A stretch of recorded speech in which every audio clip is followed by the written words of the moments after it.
Welcome, everybody, to a special report. I'm Dean Ryan, and this is a late night special report here as we are in the wee early hours here on the East Coast, and we are discovering a lot of new scenarios that have been and are currently developing right here in the United States, as well as Israel and Iran, in what is now turning into a tinderbox of a desperate attempt, really, to get the United States into World War III alongside Israel. So there's some new developments. Let's get right into it right now. There is now chatter that has begun to develop and build across social medias, and I'm putting it all together here, but there's now word and whispers going around of evacuations. Jewish people in New York City have been talking amongst each other. This is a rumor to evacuate New York City at once. Absolutely. We have not heard chatter like that since 9/11, and we are ripe in the pickings right now. And this is now coming on the heels, as I said earlier on our late night show, of the current and potential new mayor of New York City, a Muslim by the name Zohran Mamdani, has taken the lead. It looks like he's going to be the next mayor of New York City in an unprecedented win. But here's why it's significant, because now, well, this is currently taking place. Allahu Akbar.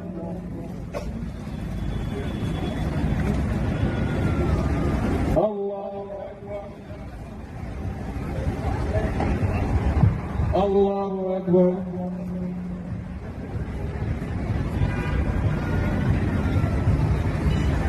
كسبت ربنا لا تؤاخذنا إن نسينا أو أخطأنا ربنا ولا تحمل علينا. Well, I know we all celebrate wins differently, but this is totally setting the stage.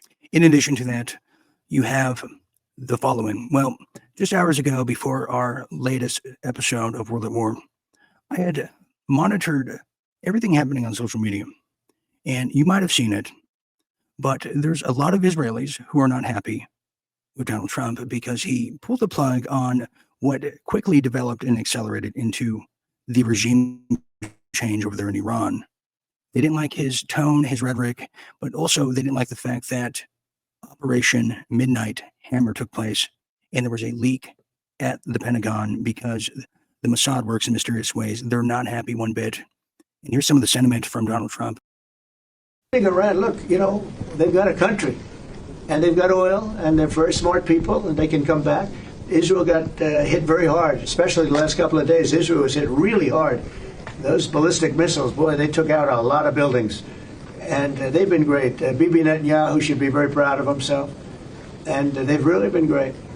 But they're not going to be building bombs for a long time. Israel has been blocking the information and the devastation coming out of Tel Aviv. They've had a blockade on people leaving. If those who can afford to leave have been leaving by boat, planes, trains, cars, anything but airplanes. Now, because of that, in addition to Trump tweeting, I should say, and telling Netanyahu, the prime minister of Israel, to not bomb.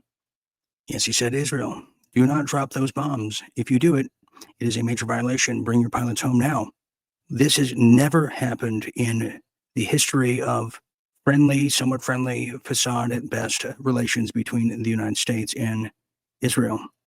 More importantly, Israel has never lost the narrative of the PR wars in game since they created it themselves. Yesterday they took this ceasefire was as much to save Israel. That's the hidden story here. They bit off way more than they could chew. They were played out yesterday was a brutal day for the citizens of Israel, took horrible incomings. They needed this because they were running out of defensive ammunition. And President Trump stepped in there, and he's not going out of his way to praise Netanyahu's government, which I think is getting to be an issue. Because of that, because of the sentiment that Donald Trump is expressing, and how dare he, death to America, death to the West. Israel, do not drop the bomb. So they're now threatening. Shows it there, and there's plenty more. And the people who are doing that locked all their accounts.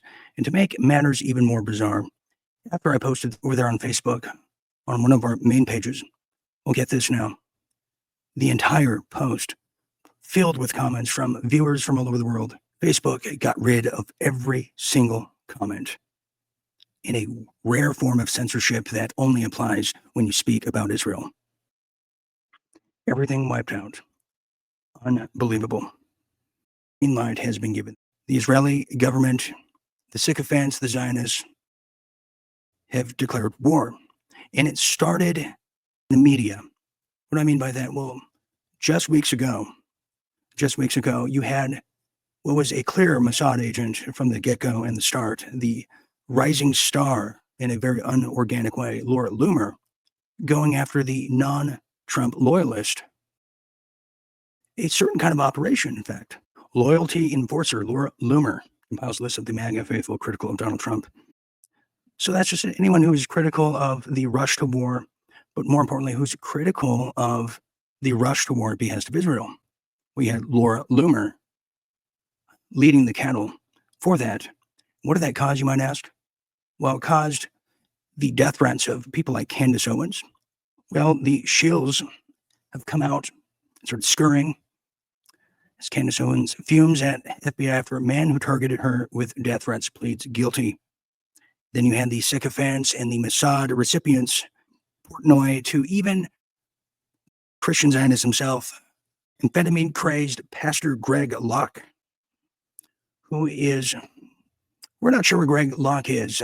We know he's usually partying in Tel Aviv on the Rabbi Shmuley private jets. Gaza Strip, which has now been cut off by Israel, and rightly so. They should have cut them off a long time ago. And I don't care how insensitive you think I am to that. There's 6 doors in this church. You can leave anytime you want to. They've cut them off, electricity. They've cut off their water. They should have. Now, listen, I'm not for hurting anyone that's innocent. But anybody that supports terrorism is not innocent. You understand that? I know who will be all right. Israel. Because God said, no weapon formed against you is going to prosper. And these people are coming out of the woodworks. So much so, there was an attempt to even take Joe Rogan out, because you got to remember too, Joe Rogan, the biggest podcast in the United States, if not the world. Well, he gave a platform to some of these narratives that go against Netanyahu and Israel's narrative, that they arrested Liver King, who were wanting to kill Joe Rogan, and some bizarre stuff. He came to Austin, Texas to kill Joe. Liver King, man to man. I'm going to fight with you. Yeah. I have zero training in jiu-jitsu. You're a black belt. Well, then we hear that Laura Loomer, who is now the loyalty czar, is not only just a loyalty czar, Mossad at best, honeypot at worst, but is now Larry Loomer. Undeniable. And this is what the Mossad is into. And we know that the honeypots around the world, the spouses, are all in the transgender league. So they're coming after people like Candace and Tucker, where she even talks about it. That somebody reached out to me, someone that I trust very much, and said, Candace, just want you to know, we're on opposite sides of this thing, but there's money behind this pro-Israel movement. Billionaires and Israeli billionaires reached out, asked so-and-so to make a video that is pro-Israel. And then an influencer reached out and said that people are being offered money to make anti-Candace and anti-Tucker videos, up to $1,000 for a micro influencer. That's a lot of money. This person has got to have a lot of money, whoever's behind this. They're certainly wiping all of us out in the independent media. Well, now we're understanding maybe what this operation is all about. Well, this just happened. Adam Schiff, this man right here, he's accused of killing New River pastor Bill Scheineman, and he admits to our camera, to our Lauren Clark, that he is responsible for that brutal murder. He made no bones about it. He says this was part of a plan to kill 14 Christian leaders in 10 states across the country. Did you kill Pastor Bill Scheineman? Yes. He justified his actions with religion, citing his twisted belief that Christian pastors are leading people into a false path by following Jesus. He said Pastor Bill was the first in a plot he called Operation First Commandment, aimed at killing and then crucifying 14 Christian leaders across the country. He admitted that he was about to kill 2 priests at the Chapel of the Holy Cross in Sedona before he was arrested by police. The day that I was going to execute that priest, I tried getting into the back of his car. And there was like an older lady that was on like a small little bicycle that got into my way. And I was just going to get into the back seat and tell him to drive to his house. I asked if Adam was ever victimized by anyone in the Christian faith. He said no. What seems to be what's failing to be mentioned here, This guy doesn't seem to be Christian in this holy war attempt.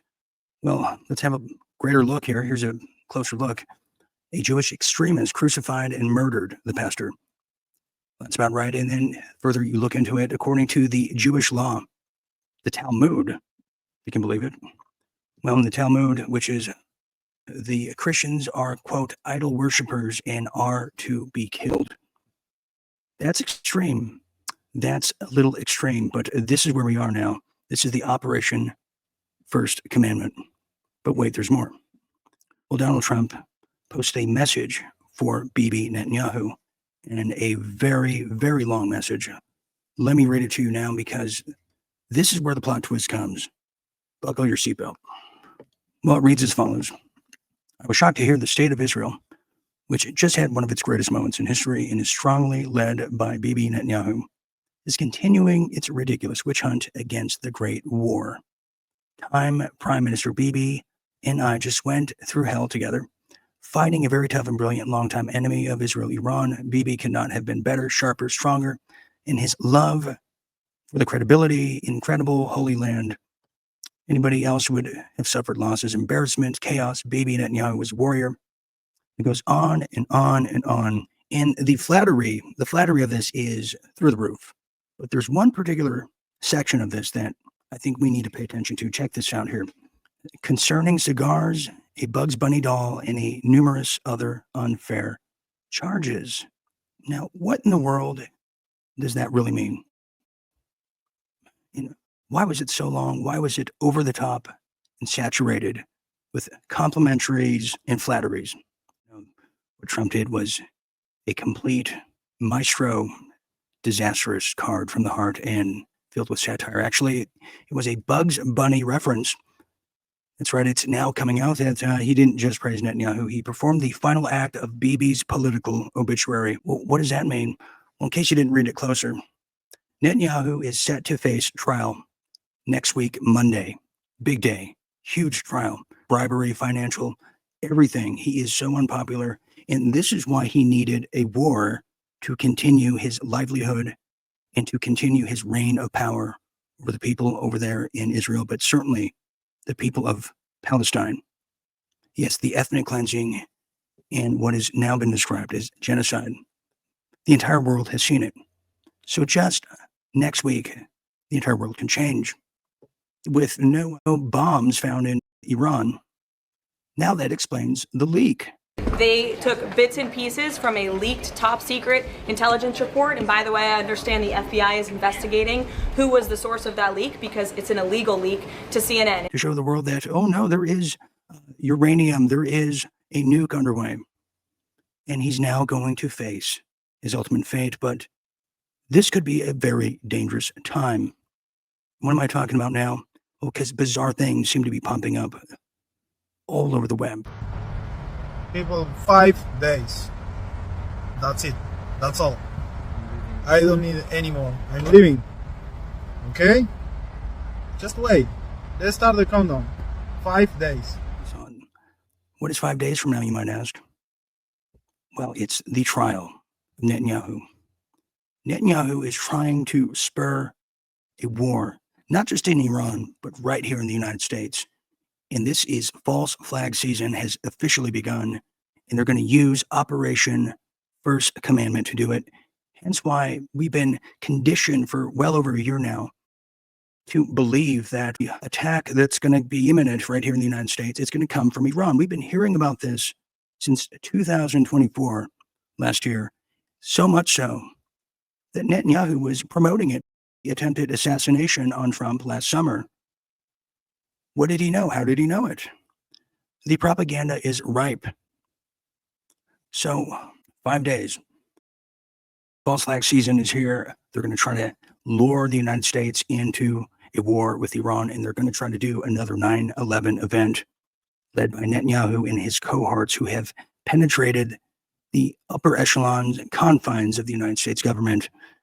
Prepare for war because, indeed, it is a world at war. So this is a special report here. We're going to end it here. And keep your eyes on the prize. It's dangerous out there. So, Dean Ryan signing off. Always remember to stay tuned and stay awake. There is one thing that is uniting the left and the right, and that is Jews. And so until we stop doing this, who did what to who stuff, okay, we're not going to solve this. Jews are losing their usual allies, those allies that we've had for decades and decades and decades, groups that Jews have stood up for. We're losing them by the moment, especially amongst young people.